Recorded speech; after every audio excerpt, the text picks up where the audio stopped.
sakalian ieu pangiseukeun baju neng. Diajar atuh neng nyiseuhan teh ku sorangan tong ku teteh wae.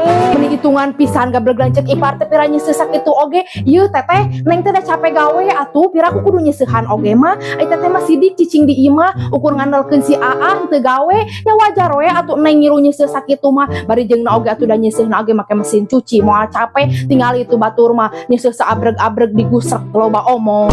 Nya neng teteh mah ngarumasakeun teu gawe ukur ngandalkeun pamerean ti salaki, tapi sahanteuna tuh neng teh kudu bisa ngurus diri sorangan dan neng teh awewe da pasti kahareupna neng teh bakal ngarumah tangga meureunna. Nya heueuh atuh bakal ngarumah tangga mah, tapi da neng mah embung jadi pamajikan si gaeteh anu pagaweanna ukur nyusahkeun salaki, anu ukur cicing di imah, ngurus budak, ngurus imah, ngurus salaki. Menina naonan, neng mah jaga engke lamun geus kawin erek tuluy we gawe, erek ngahasilkeun duit ame bisa ngurus awak sorangan, ame teu caludis.